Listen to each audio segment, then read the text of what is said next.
আসসালামু আলাইকুম। আগামীকাল হতে শুরু হচ্ছে আমাদের ২০২৫ সালের এসএসসি পরীক্ষা। আমাদের দেশের ছাত্রছাত্রীদের জন্য এটা প্রথম গুরুত্বপূর্ণ এবং পাবলিক পরীক্ষা। এই পরীক্ষার দ্বারা তাদের একটি বেসমেন্ট তৈরি হয়। সুতরাং খুবই গুরুত্বপূর্ণ এই পরীক্ষা নিয়ে আমাদের গার্জিয়ান মহল বা অভিভাবকরা খুবই টেনশনে থাকেন। আমাদের ছেলেমেয়েদের চেয়ে মনে হয় যে আমাদের গার্জিয়ানরাই বেশি টেনশনে থাকেন। তবে এই মুহূর্তে টেনশনের আর তেমন সুযোগ নেই, কারণ সময় খুবই কম। পরীক্ষার আগের রাতে খুব বেশি পড়াশোনার চাপ নেওয়া উচিত নয়, বাচ্চাদেরকে চাপ দেওয়া ঠিক নাই। কয়েকটা বিষয় মাথায় রাখা প্রয়োজন। প্রথমত হলো যে ছেলেমেয়েদেরকে শিখিয়ে দিতে হবে যে তারা কিভাবে তাদের নাম, রোল এবং রেজিস্ট্রেশন নাম্বার ফিল আপ করবে। যেহেতু ওএমআরের বৃত্ত ভরাটের একটা ব্যাপার থাকে, সুতরাং এই বিষয়ে তাদের মনোযোগ থাকতে হবে। এটা যেন তারা পরিপূর্ণভাবে করে, সেটা আমাদের গার্জিয়ানদেরকে শিখিয়ে দিতে হবে। দ্বিতীয়ত হলো যে টাইম ম্যানেজমেন্ট থাকে।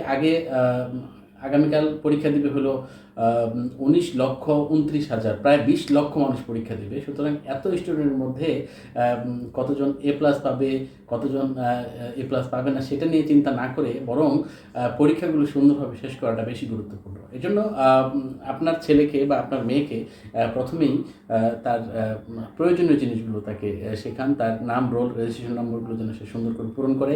একই সাথে তার যে প্রস্তুতি আছে সেই প্রস্তুতি নিয়েই যেন সে তার সর্বোচ্চটা দিয়ে যেন সে পরীক্ষাটা দিতে পারে, সেই ব্যবস্থাটার জন্য তাকে উৎসাহিত করুন, মোটিভেট করুন পরীক্ষার আগে। আর নতুন পড়াশোনা পড়ার জন্য খুব বেশি প্রেশার দেওয়াটা বুদ্ধিমানের কাজ হবে না।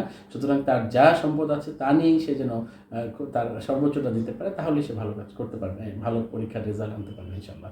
আর যেটা করতে হবে যে কনফিডেন্স, তারা যেহেতু খুব বেশি বয়সী ছেলে মেয়ে নয়, উঠতি বয়সে, তাদের কনফিডেন্স লেভেল যেন ঠিক থাকে, সেটা পরিমিত ঘুম এবং খাবার দাবার যেন পরীক্ষার সময়টাতে ঠিক থাকে। তাদের অ্যাডমিট কার্ড, রেজিস্ট্রেশন কার্ড এগুলো তো নিতেই হবে। সাথে পানি রাখা যেতে পারে, পানিটা খুব ভালো জিনিস।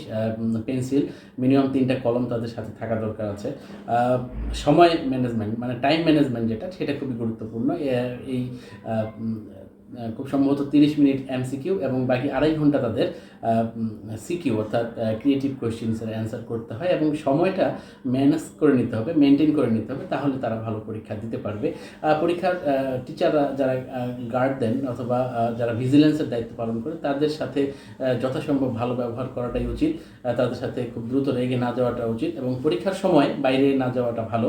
পরীক্ষা দিয়ে সুন্দরভাবে খাতা জমা দিয়ে তারপর বের হয়ে আসলেই সবচেয়ে ভালো।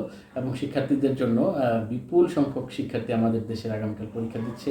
আমাদের অভিভাবক মহল, আমাদের খুবই কাছের মানুষজন পরীক্ষা দিচ্ছে। সকলের জন্য দোয়া এবং শুভকামনা। আশা করি খুব ভালো পরীক্ষা হবে তোমাদের সকলের মঙ্গল কামনা করে আজকের মতো এখানেই শেষ করছি। ভালো থেকো সবাই। শুভ হোক তোমাদের পরীক্ষা সময়টুকু, ভালো কাটুক তোমাদের সময়, ভালো ফলাফল আসবে ইনশাআল্লাহ। কনফিডেন্স রাখো এবং দেখা হবে বিজয়ে।